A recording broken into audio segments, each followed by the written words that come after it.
सरकार की गलतफहमी है कि हम असंगठित क्षेत्र को संगठित कर दें।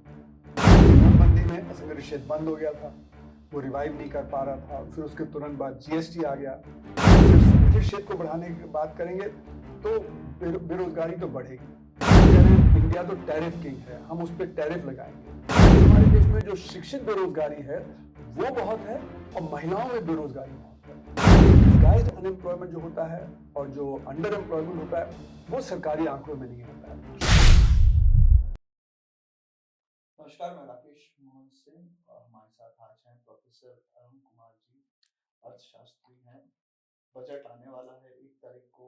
मोदी सरकार के तीसरे कार्यकाल का पहला पूर्ण बजट है और वित्त मंत्री निर्मला सीतारमण के तौर पर उनका 8वां पूर्ण बजट है। कई तरह की उम्मीदें मध्यम वर्गीय और देश में जिस तरीके से बेरोजगारी बढ़ रही है, देश के युवाओं को उम्मीद है कि इस बजट में उनके लिए कुछ खास निकलेगा। इन्हीं तमाम बातों पर आज हम चर्चा करेंगे अरुण कुमार जी से। प्रोफेसर हैं, अर्थशास्त्री हैं। सर, आपका बहुत बहुत स्वागत है। धन्यवाद। और सर, सबसे पहला प्रश्न तो मेरा यही है कि जिस तरीके से देश में बेरोजगारी दर बढ़ रही है, 2024 में भी 8.1% बेरोजगारी दर थी। इस बजट में क्या लग रहा है कि प्रोडक्शन इंसेंटिव लिंक्स और स्टाइपेंड्स छोड़कर कोई ठोस व्यवस्था आएगी जिससे लोगों को तुरंत रोजगार मिले और सीधा रोजगार मिले, पक्का रोजगार मिले? देखिए, तो हमें समझना पड़ेगा समस्या क्यों है। जब हम सही उसका समस्या का करेंगे तभी हम समाधान कुछ निकाल पाएंगे। सरकार की गलतफहमी है कि हम असंगठित क्षेत्र को संगठित कर देंगे। असंगठित क्षेत्र में 94% लोग काम करते हैं, संगठित क्षेत्र में 6% काम करते हैं। और असंगठित क्षेत्र बड़ी बुरी तरह पिटा है पिछले 2016-17 से, जब से नोटबंदी हुई है उसके बाद से। क्योंकि नोटबंदी में असंगठित क्षेत्र बंद हो गया था, वो रिवाइव नहीं कर पा रहा था। फिर उसके तुरंत बाद जीएसटी आ गया और जीएसटी ने बहुत बड़ा धक्का पहुंचाया असंगठित क्षेत्र को, क्योंकि वो जीएसटी से कोप नहीं कर सकता और उसका जो स्ट्रक्चर है जीएसटी का वो गलत है। तीसरा, फिर उसके अगले साल एनबीएफसी क्राइसिस आ गया, क्योंकि लोन जो कंज्यूमर को मिलता है, छोटी इकाइयों को मिलता है, वो जो वहां से मिलता है नॉन बैंकिंग फाइनेंशियल कंपनी से, तो उसने फिर उनको कर दिया। और फिर चौथा धक्का लगा पैंडेमिक के आने से, जबकि हमको सब दिखा कि बहुत बड़े तादाद पे जो असंगठित क्षेत्र है उसकी इकाइयां बंद हो गई, काम नहीं कर पाई। तो ये तो हमारे समस्या बढ़ती चली जा रही है, क्योंकि जब तक कि हम असंगठित क्षेत्र की तरफ ध्यान नहीं देंगे और सिर्फ संगठित क्षेत्र को बढ़ाने की बात करेंगे तो बेरोजगारी तो बढ़ेगी। और अब आर्टिफिशियल इंटेलिजेंस के आने के बाद तो ये इतनी ज्यादा बढ़ जाएगी कि संगठित क्षेत्र में भी काम नहीं होगा, संगठित क्षेत्र से भी छटनी होगी। आईटी सेक्टर में हम देख ही रहे हैं कि जब पिछले 1-2 साल से वहां पे छटनी हो रही है, क्योंकि वो आर्टिफिशियल इंटेलिजेंस का इस्तेमाल कर रहे हैं जब से चैट जीपीटी वगैरह आ गया है।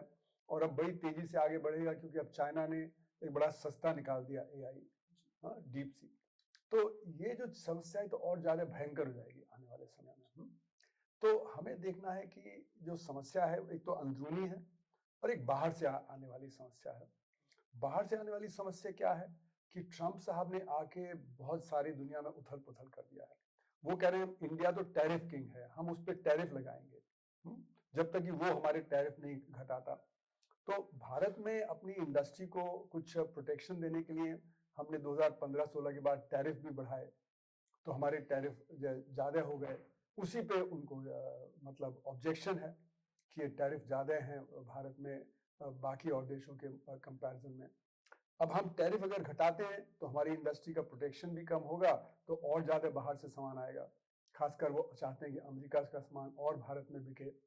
फिर वो टैरिफ की एक जो समस्या है, उसके अलावा वो जो जिसको कहते हैं इलीगल जो माइग्रेंट्स, तो लाखों भारतीयों को वापस यहाँ पे भेजना चाह रहे हैं वापस, तो वो भी आएंगे तो और ज्यादा समस्या बढ़ जाएगी। तो कई तरह की समस्या होगी। इन्फ्लेशन भी होगा, क्योंकि जब टैरिफ बढ़ेंगे तो उससे इन्फ्लेशन तेज होगा। इन्फ्लेशन तेज होगा तो जो परचेजिंग पावर है आम आदमी की वो कम हो जाएगी। परचेजिंग पावर कम होगी तो उनकी डिमांड कम हो जाएगी। डिमांड कम होगा तो उत्पादन कम हो जाएगा और फिर बेरोजगारी बढ़ जाएगी। फिर सप्लाई बॉटलनेक हो जाएंगे, क्योंकि तरह तरह के जब टैरिफ दुनिया भर में लगेंगे तो सप्लाई, उसकी वजह से फिर और इन्फ्लेशन तेज हो जाएगा। तो इस समय बाहर की भी समस्या है और अंदर की भी हमारी समस्या है, दोनों। अब हम बाहर की समस्या से तो हल ज्यादा निकाल नहीं सकते, क्योंकि जो बाहर वाले ट्रंप साहब जो कर रहे हैं वो करेंगे। हम कोशिश करेंगे कि उसका असर बहुत ज़्यादा भारत पे ना पड़े, पर लेकिन अंदर की समस्या को तो हम हल निकाल सकते हैं। अंदर की जो समस्या है कि हम असंगठित क्षेत्र पे पूरा अपना फोकस लगाएं, शिक्षा और स्वास्थ्य पे फोकस लगाएं, क्योंकि शिक्षा और स्वास्थ्य में बहुत रोजगार पैदा होता है और खासकर शिक्षित लोगों के लिए। अभी हमारे देश में जो शिक्षित बेरोजगारी है वो बहुत है और महिलाओं में बेरोजगारी बहुत है। इन दो तबकों के लिए हमें पैदा करना है। अब वो कहाँ से होगा? तो सबसे ज्यादा तो हमारे यहाँ जो असंगठित क्षेत्र है उसमें कृषि सबसे बड़ा है, जिसमें 46% लोग काम करते हैं। फिर उसके बाद जो नॉन एग्रीकल्चर अनऑर्गेनाइज सेक्टर वो है, उसमें माइक्रो यूनिट्स आते हैं। माइक्रो यूनिट्स वो हैं जहां पे कि बहुत छोटी छोटी इकाइयां होती हैं, हाँ, लेकिन वो एमएसएमई का 97.5% रोजगार देता है। तो मतलब अगर माइक्रो यूनिट को हम हिट करें तो बहुत भयंकर बेरोजगारी होगी। पर लेकिन भारत में बेरोजगारी इसलिए नहीं सामने आती जैसे सरकारी आंकड़ों में, क्योंकि अगर आप कुछ भी काम कर रहे हैं घर पे तो आपको रोजगार मान लिया जाता है, जबकि आईएलओ की परिभाषा में वो नहीं रोजगार मान, रोजगार उसी को माना जाता है जो यहाँ पे जब काम करके आपको कुछ तनख्वाह मिले। तो जो फ्री लेबर है, जैसे महिलाएं घर में काम कर रही हैं या महिलाएं खेत पे जाती हैं, उसको नहीं काउंट किया जाता आईएलओ की परिभाषा में। लेकिन हमारे जो सरकार की परिभाषा है उसमें कह लिया जाता है कि वो तो रोजगार उनके पास है। तो सरकारी आंकड़ों में तो बेरोजगारी सिर्फ 3% दिखाई पड़ती है। सीएमआई के आंकड़े जो आईएलओ की परिभाषा के अनुसार हैं उसमें 8% दिखती है। लेकिन मेरा मानना है कि वो 8% भी एक अंडर एस्टिमेट है।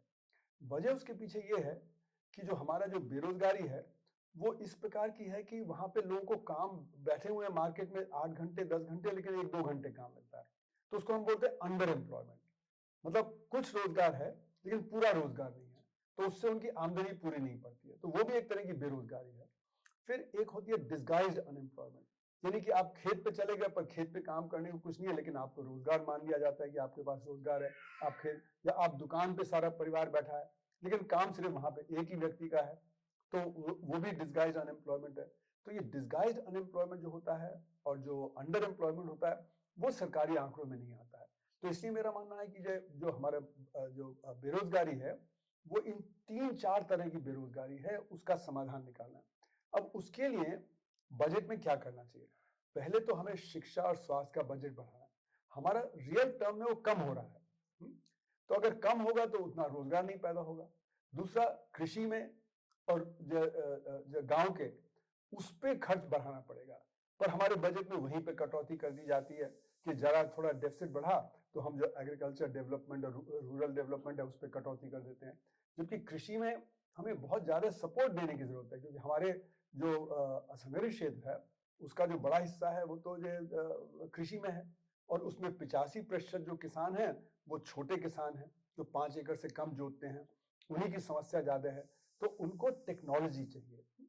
पर जो हमारा एग्रीकल्चर रिसर्च है उस पर हमने कटौती कर रखी है, तो उसको हमें बढ़ाना चाहिए। और खासकर इस समय जबकि क्लाइमेट चेंज हो रहा है, कभी गर्मी हो जाती है, कभी बारिश ज्यादा हो जाती है, कभी कुछ हो जाता है, गलत समय बारिश हो जाती है जिससे फसल नष्ट हो जाती है, तो हमें क्लाइमेट रेजिस्टेंट क्रॉप चाहिए, जिससे कि किसानी में जो काम कर रहे हैं उनका जो रिस्क है उसको हम कुछ हद तक कम कर सकें, है ना। तो उससे जो लोगों की आमदनी जब बढ़ेगी कृषि में तो उससे डिमांड बढ़ेगी। तो कृषि में रिसर्च पे हमें ज्यादा तवज्जो देना चाहिए। दूसरा, हमने एक्सटेंशन सर्विस, यानी जो रिसर्च होती हुई है वो गांव तक नहीं पहुंचती है, क्योंकि वो एक्सटेंशन सर्विस से जाती थी, हमने एक्सटेंशन सर्विस में भी कटौती कर दी है, तो ये भी एक परेशानी है। फिर कृषि की समस्या के अलावा एक और समस्या है कि जो माइक्रो सेक्टर है, माइक्रो सेक्टर में एवरेज में 1.7 लोग काम करते हैं, और ये माइक्रो यूनिट्स जो 6 करोड़ है, जो स्मॉल और मीडियम है वो 6 लाख है, और जो बड़ी इकाइयां वो 6000 है, हर एक में 100 का अंतर है। तो इसलिए सबसे बड़ा जो है वो माइक्रो सेक्टर है, उसमें 1.7 व्यक्ति काम करते हैं एवरेज में, तो वो तो क्या तो मार्केटिंग करेंगे, क्या फाइनेंस करेंगे, क्या टेक्नोलॉजी डेवलपमेंट करेंगे। तो उनको मार्केटिंग में, फाइनेंस में और टेक्नोलॉजी डेवलपमेंट में उनको मदद देने की जरूरत है। तो हमारे यहाँ होता क्या है कि हम एमएसएमई के लिए कंसेशन अनाउंस करते हैं तो सारा मीडियम सेक्टर ले जाता है, वो स्मॉल और माइक्रो तक नहीं पहुंचता। तो हमें माइक्रो सेक्टर के लिए एक अलग मिनिस्ट्री बनानी चाहिए या अलग डिपार्टमेंट होना चाहिए, जिसमें कि माइक्रो सेक्टर के लिए हमें क्या क्या करना है वो हम उस डिपार्टमेंट से करें। उसका बेनिफिट है वो मीडियम सेक्टर सारा ना उठा ले या लार्ज इंडस्ट्री ना उठा ले।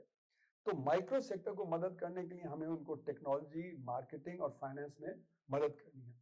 तभी जाके वो ज्यादा सुचारू रूप से चलेगा।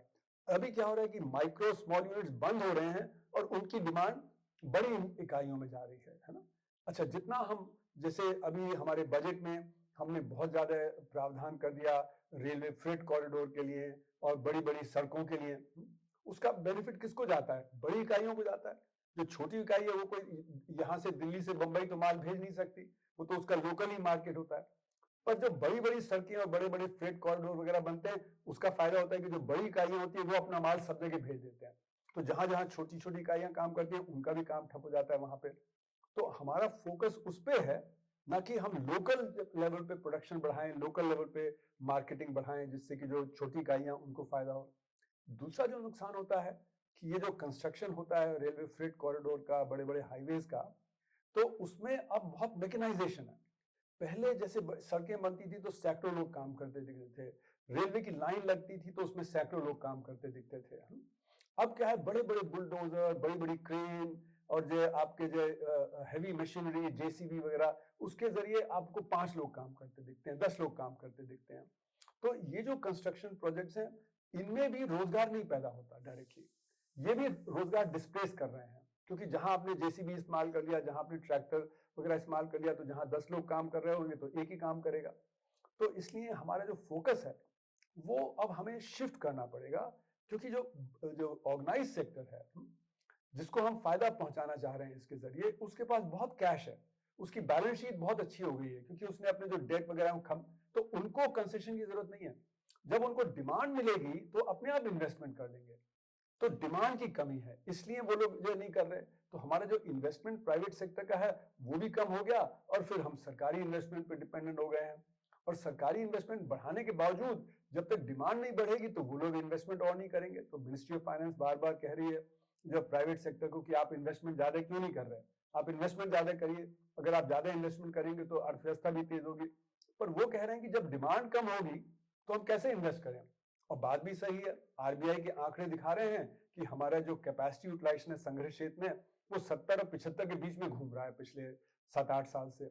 तो अगर मेरी कैपेसिटी है कि मैं 100 कार बना सकता हूं और मेरी सिर्फ 70 कार बिक रही है, तो मैं कैपेसिटी को बढ़ा के 110 क्या करूंगा? मेरा तो और नुकसान हो जाएगा।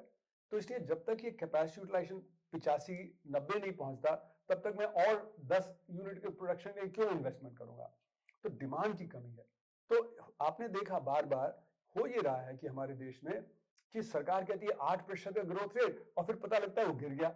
तो अभी 1 साल पहले 8% का था, अब 5.4% हो गया और गिरेगा। उसी तरह पैंडेमिक के पहले 2017-18 के Q4 में सरकार ने कहा 8% ग्रोथ रेट है, और फिर उन्होंने कंसेशन दिया 2019 में कॉर्पोरेट सेक्टर को, जिससे उनको 1,60,000 करोड़ का फायदा भी हुआ। और फिर भी जब डिमांड गिर गई और रेट ऑफ ग्रोथ गिर गया 3.1%। और फिर हमने देखा पैंडेमिक में तो जबरदस्त गिरावट आई। पर पैंडेमिक के पहले ही रेट ऑफ ग्रोथ गिर गया था 3.1%, क्योंकि डिमांड की प्रॉब्लम है। तो डिमांड की प्रॉब्लम क्यों आती है? जब अर्थव्यवस्था में गैर बराबरी बढ़ेगी तो उससे डिमांड की समस्या आ जाती है। वजह यह है कि अगर आप एक गरीब आदमी को 100 रुपए देंगे, वो पूरा 100 रुपए खर्च कर देगा। वो अपने बच्चे के लिए कपड़ा ले लेगा, पत्नी के लिए कोई चप्पल ले लेगा, अपने लिए कोई टोपी ले लेगा, किचन के लिए कोई बर्तन ले लेगा, पूरा 100 खर्च कर देगा। तो डिमांड होती है। अमीर आदमी के हाथ में 100 रुपए देंगे तो 5 रुपए खर्च करेगा, 95 बचा लेगा, तो डिमांड नहीं होगी पूरी। तो हमने क्या किया है पिछले दिनों में, आपने देखा कि हमारा जो अमीर तबका है, अपर मिडिल क्लास है, उनकी तनख्वाहें बढ़ रही हैं, उनकी इनकम बढ़ रही है, प्रॉफिट का शेयर बढ़ रहा है और वेज का शेयर कम हो रहा है। तो इससे जो गैर बराबरी हो रही है उससे अपने आप डिमांड में कमी आ जाती है। तो हमारे जो 94% असंगठित क्षेत्र है, उनको जब बढ़ावा मिलेगा तो उनकी जो तरफ से जब डिमांड तेज होगी तो फिर अर्थव्यवस्था में तेजी आएगी, फिर रोजगार भी पैदा होगा और जो अर्थव्यवस्था सुचारू रूप से चलेगी। तो सरकार की जो नीतियां हैं अभी, जहां पे कि वो इन जो ऑर्गेनाइज सेक्टर को मदद कर रहे हैं और जहां पे लेबर जनरेट हो सकता है एम्प्लॉयमेंट, वहीं पे कटौती कर रहे हैं। तो बजट की प्राथमिकता बदलनी पड़ेगी। सर, आपने असंगठित क्षेत्र की बात की, कृषि में सबसे ज्यादा लोग इंगेज हैं। मतलब 160 रुपए के आसपास उनको दैनिक रूप से भत्ता मिलता है। सरकार पीएम सम्मान निधि योजना भी दे रही है, कई तरह के रिसर्च कार्यक्रम भी चला रही है कृषि के लिए। फिर क्या कारण है कि सर कृषि का जो उत्पादन है और कृषि से जुड़े जो लोग हैं, श्रमिक हैं, उनकी आय नहीं बढ़ पा रही है। उन आय को कैसे बढ़ाया जाए कि बजट में क्या प्रावधान किया जाए? क्योंकि हम अमृतकाल का बजट सुनते हैं, उसमें कृषि को लेकर तमाम वादे होते हैं, लेकिन जमीन पर वो चीज़ें दिख नहीं पा रही, परिलक्षित नहीं हो पा क्योंकि सरकार जो अनाउंस करती है ना, आप देखेंगे जैसे स्किल डेवलपमेंट, ये सारी कितनी सारी स्कीम, पर उस पे काम नहीं होता। अनाउंस करना आसान होता है। अब जैसे पिछले बजट में कहा गया कि कॉर्पोरेट सेक्टर में एम्प्लॉयमेंट मिलेगा, कॉर्पोरेट सेक्टर में जो है वो जो स्कीम उन्होंने अनाउंस की कि बच्चों को 1 साल के लिए वहाँ पे इंटर्नशिप मिलेगी, है ना? ये सब पर वो हुआ नहीं। तो अनाउंस करना आसान होता है, लेकिन उसको कार्यान्वित करना बड़ा कठिन होता है। क्योंकि कॉर्पोरेट सेक्टर के पास भी आप देखें इतना ऑटोमेशन है, यहाँ तक कि कृषि में जो है मैकेनाइजेशन हो गया है। कृषि में जहाँ पहले हल बैल से काम होता था, अब जो है ट्रैक्टर से हो जाता है। पहले हाथ से कटाई होती थी, अब हार्वेस्टर कंबाइन आ गए। तो कृषि में भी एम्प्लॉयमेंट जनरेशन नहीं हो रहा, है ना? तो इसीलिए माइक्रो सेक्टर बहुत जरूरी है, क्योंकि कृषि में भी सरप्लस लेबर है। जो ऑर्गेनाइज सेक्टर है वो तो इतना ऑटोमेट हो रहा है कि वहां पे जो काम पैदा होगा नहीं। तो सन 90 में भी 6% लोग संगठित क्षेत्र में थे, आज भी 6% संगठित क्षेत्र में है, जबकि लाखों करोड़ का इन्वेस्टमेंट हो चुका है पिछले 30 साल में। तो जब तक कि हम जो लेबर इंटेंसिव सेक्टर की तरफ नहीं ध्यान देंगे, असंगठित क्षेत्र की तरफ ध्यान नहीं देंगे, तब तक हमारा ये एम्प्लॉयमेंट जनरेशन कैसे होगा? तो इसलिए मेरा मानना है कि सरकार की जो नीतियां हैं कि हम संगठित क्षेत्र को बढ़ावा देंगे, वही समस्या बन गई है। तो सरकार को अपनी थिंकिंग बदलनी पड़ेगी, और जो हमारे अर्थव्यवस्था में जो गैर बराबरी बढ़ रही है, संगठित क्षेत्र अच्छा कर रही है, कॉर्पोरेट सेक्टर अच्छा कर रहा है, उनको प्रॉफिट बढ़ रहा है, और असंगठित क्षेत्र में गिरावट है। तो जब असंगठित क्षेत्र में गिरावट होगी तो अपने आप जो उनकी तनख्वाहें नहीं बढ़ेंगी, और खासकर इन्फ्लेशन भी तेज रहा है, तो इन्फ्लेशन से उनकी तनख्वाह जो रियल टर्म में और गिर जाती है। कहने के लिए आपका अगर 100 से 150 हो जाता है तो 50% बढ़ गया, लेकिन अगर दाम 60% बढ़ गए तो आपकी 10% गिरावट हो गई। वो जो 100 रुपए है वो 150 में जब हुआ, और लेकिन दाम आपके 60% बढ़ गए, तो क्या होगा कि वो 150 का वैल्यू जो है वो सिर्फ 95 रह जाएगा। तो आपके गिरावट है, हालांकि नॉमिनल टर्म में बढ़ गया, लेकिन रियल टर्म में वो कम हो गया।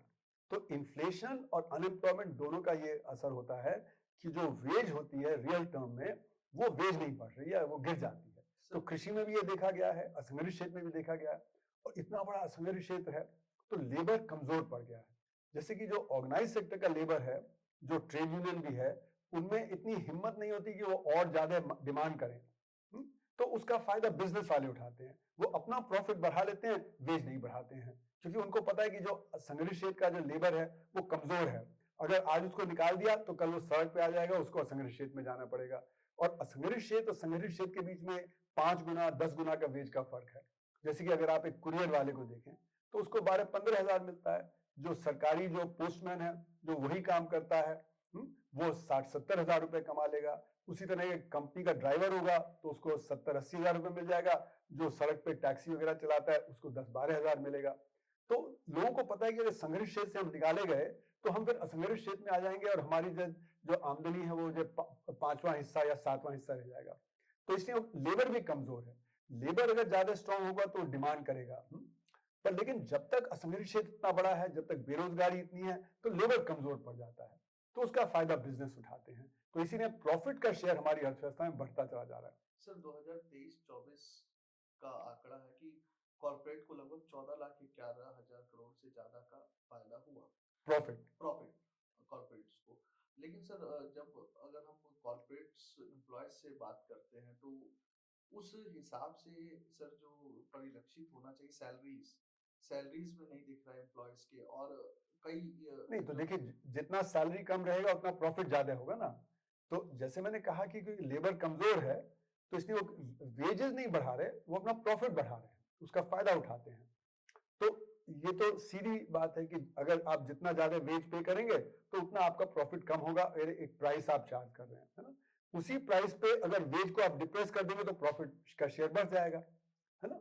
तो इसीलिए तो जानबूझ के बिजनेस करता है, जो जब देखता है कि लेबर कमजोर है तो उसकी जब वेज नहीं बढ़ाता, अपना प्राइस बढ़ाता जाता है।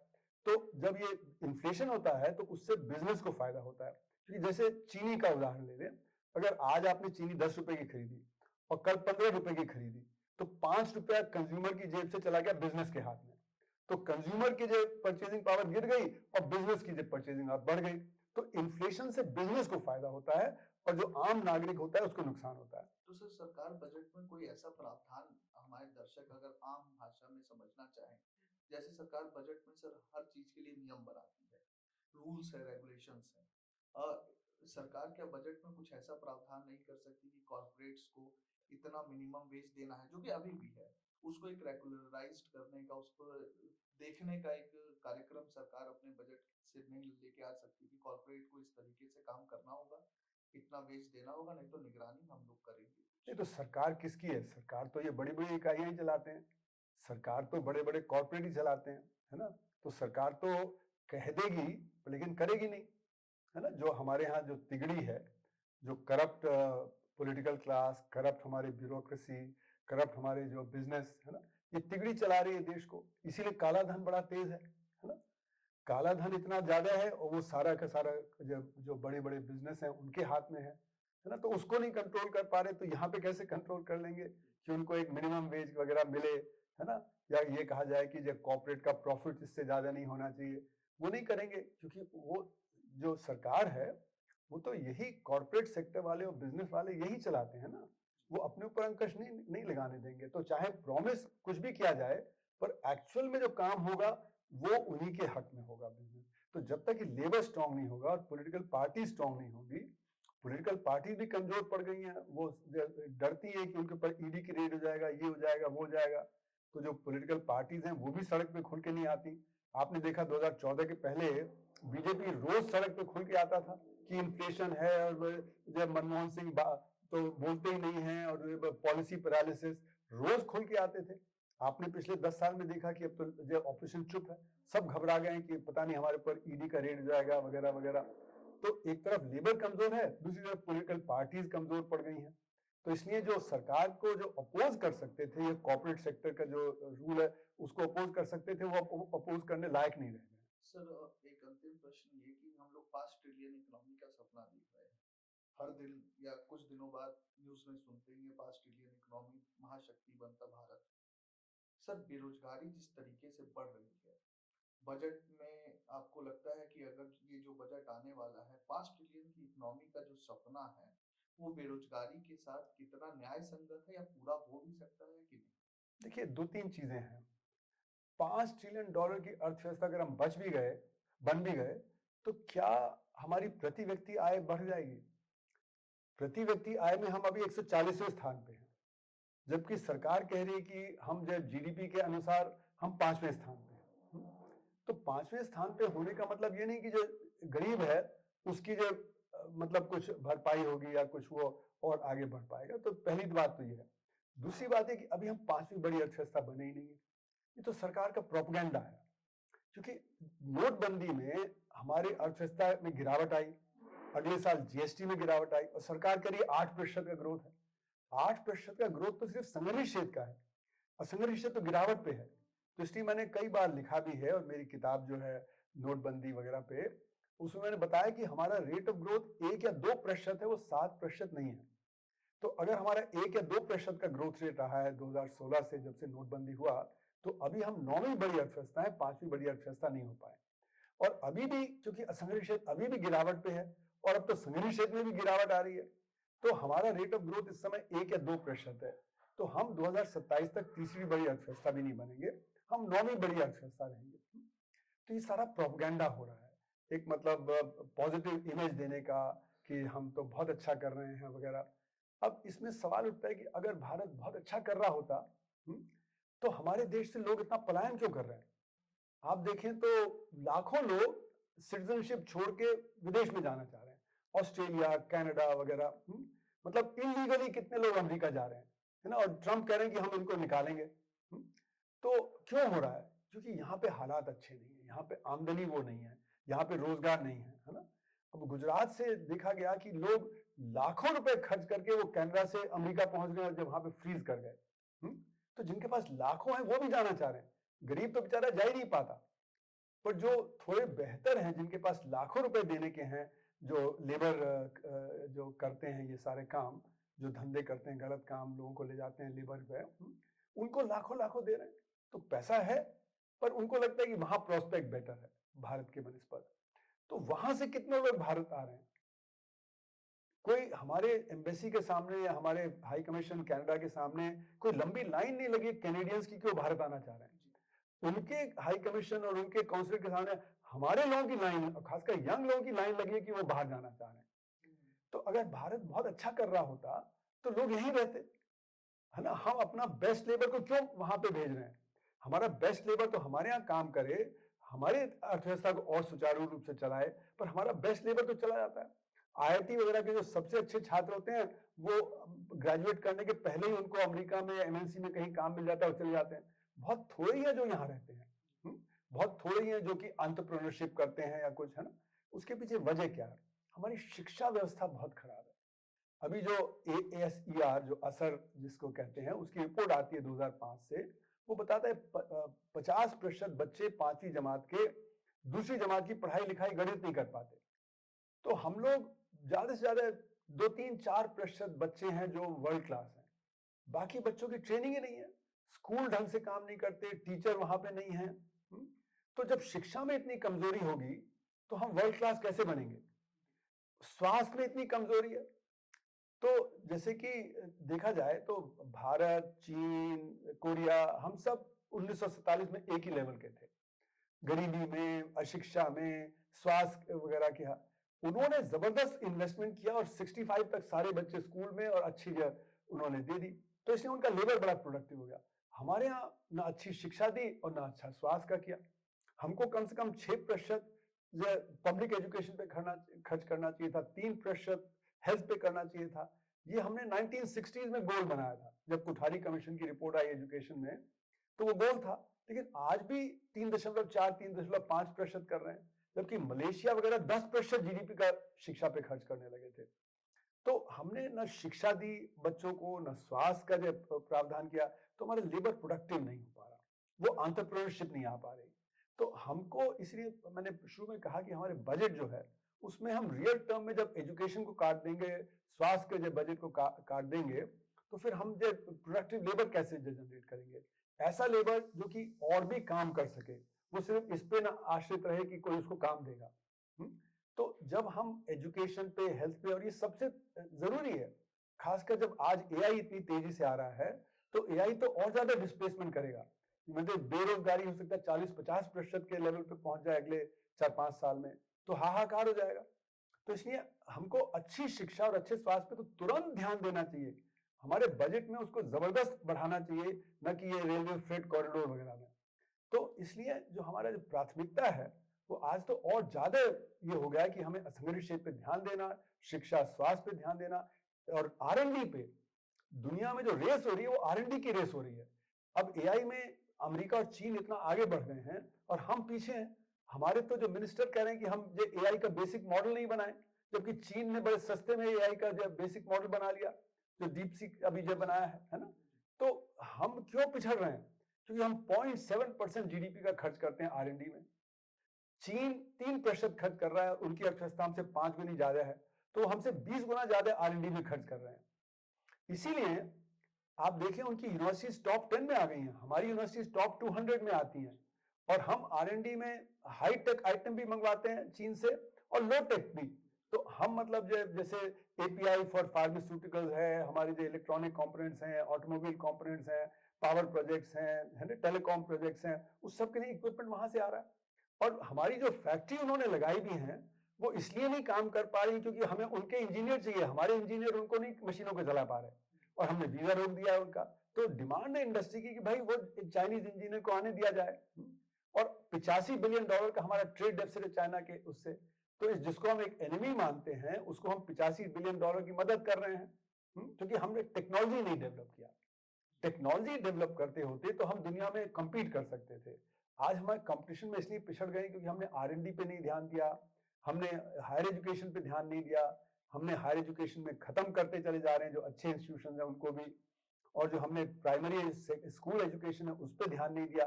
तो कुल मिला के हमारी जो स्ट्रेटेजिक विजन है वही गलत रहा है। ये स्ट्रेटेजिक विजन हमको चेंज करना पड़ेगा, नहीं तो हम और ज्यादा पिछड़ जाएंगे जिस प्रकार से एआई आगे आ रहा है। बहुत बहुत शुक्रिया सर, आप समय देने के लिए। ये हमारे साथ थे प्रोफेसर अरुण कुमार जी। और उन्होंने अपनी बात रखी कि किस तरीके से बजट में क्या प्रावधान हो जिससे देश के अंदर जो बेरोजगारी की समस्या है वो कम हो, नहीं तो स्थिति बहुत ज़्यादा भयावह हो जाएगी। मैं राकेश मोहन सिंह, प्रजा के लिए।